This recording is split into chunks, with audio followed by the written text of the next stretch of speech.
I think when it comes to building a career or even a practice as a creative person, as a writer, an author, artist, whatever it is, there's sort of a mistaken belief that many of us have that we don't have the time to do it now, but if we had more hours, if we had, if we could quit our jobs and have that full extra 8 hours a day to devote to it, then we could do it, but it just doesn't seem possible with the time that we have. This might get perpetuated online when we see people spending time that we ourselves don't have pursuing things, so we think, okay, well, I can't do that because I don't have the same amount of time that he or she has. This is the impetus behind a challenge that I'm doing, which you might have seen if you follow me on Instagram or if you see my YouTube shorts here as well, where I'm sharing the same thing. And the point of the challenge that I'm doing is that I'm working to build a full-time author career in an hour a day. Now, one important principle behind this, I would say, at this season in my life where mostly I am applying for jobs, I still haven't found a new one yet. Do I in fact have more time than an hour a day that I could spend on this? Yes, I do. But the reality, twofold, it's I don't really believe that full-time creatives, full-time writers especially, are going to sit and spend 8 hours a day writing. I know for myself, I've never actually spent that much time writing in one day, but I can imagine based on the times I've spent like 5-ish hours writing in a day, I could do it once and then need like at least a week off because it would just take so much out of me. So there's that factor. And the other factor is this whole belief, this whole principle actually, that the work expands to fill the time you have for it. So just because there is more time doesn't necessarily mean you're going to spend all of that time working on it. So for me, what's helpful is to create a structure where it's like, as long as I've done my 1 hour, I can check it off and say, okay, I did that today. Whereas if I have the whole day available, I will tend to feel that I have not done enough, right? Because even if I spent an hour working on this and an hour working on that, it's like, well, still, there was other time when you didn't do this thing you said you were going to do. So let me explain the challenge, the whole principle of it. It's very simple. The idea is just that I need to spend an hour every day working on or in my author business. And that could mean writing, it could mean editing, it could mean marketing, it could mean one focused hour doing one of those tasks, or it could mean 20 minutes of this and 30 minutes of that and 10 minutes of something else.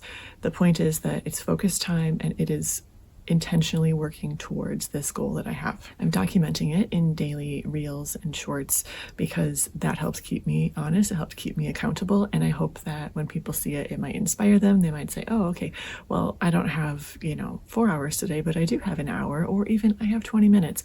Will that count? Absolutely it will. And the reason why it counts, the reason why an hour is enough, is because consistency is always going to beat intensity. If you are able to show up day after day after day and make some progress towards a goal, that will ultimately equal more progress, greater progress, than if you showed up really intensely for one day and then didn't have time again for a month. It's easier to show up when you know you only have to show up for an hour. When you have that thought in your head that, okay, I better show up, but showing up means I need to spend 6 hours working on this thing. It's easier to procrastinate that and say like, boy, that's going to be a lot of time. I'm not quite ready to start. Let's push it back. Let's push it back. Let's push it back. As opposed to if I say, okay, I'm going to do 25 minutes of writing right now. And then when it's done, not only do I feel great that I have written, but there's only 35 minutes left of focus time for today.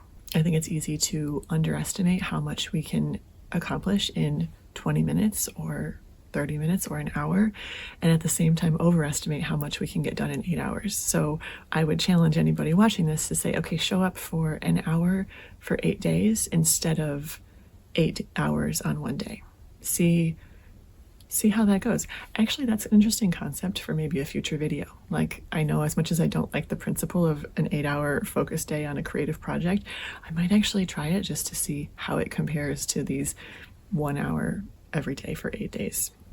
Because I have a theory, I have a hypothesis about how that would go.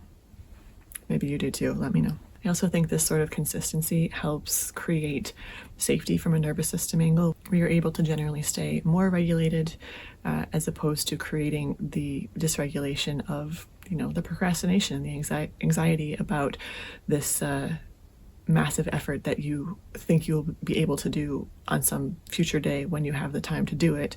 That creates a lot of disconnect inside, a lot of discomfort, because there's a thing we want to do, but we aren't doing it because we don't think we can. Whereas if you just do what you can do today and you trust that it's enough, and then tomorrow you do what you can and you trust that it's enough and you continue to do that, well, it starts to show you that doing these creative things, which can stretch us, can stretch our comfort zones for sure, you can help create a feeling of knowing that it's safe to do that because, well, I did it yesterday. Actually, I did it every day for the last couple weeks or whatever, and so far it has been safe. So far these haven't been these big heroic efforts that have really cost me a lot. So my invitation to join this challenge is for anyone who it's resonating with, anyone who feels like they don't have enough time right now, or they're waiting for a different season, the right season, just the right conditions to start. I understand that. I have a lot of compassion for that way of seeing things. I just would invite you, not really challenge, that might be a little too aggressive. I would invite you just to try. And like I said, an hour might be too much. Maybe it's 20 minutes. Maybe you just say 20 minutes today. Tomorrow, again, I will choose to do 20 minutes. And it doesn't have to be writing every day. I'm not telling anyone you have to write every single day in order to be a writer. Some days you might have it might be a lower energy day, and that might be the perfect day to work on something that's like in the back end of the business. I have had some great days of working on parts of my website that needed to be refined. So that was really low effort, didn't require me to pull a lot of creative juices out. So I felt refreshed after doing that.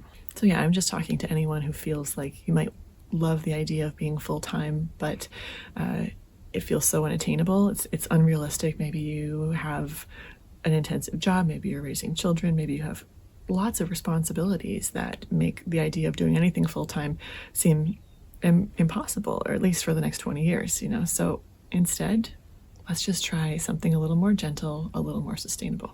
So if this sounds like something you might like to do, you are so welcome. You don't even have to do anything special to join. Just when this video is over, go spend whatever time period you choose, 20 minutes, 30 minutes, an hour, and do the thing that you're feeling inspired to do right now. And make sure to follow along either here or on Instagram, wherever it appeals to you more, to see how it's going. Feel free to cheer me on, because I'm sure there will be days when it's not feeling like something I want to do, and yet I will still choose to do it. And I'll see you again here soon.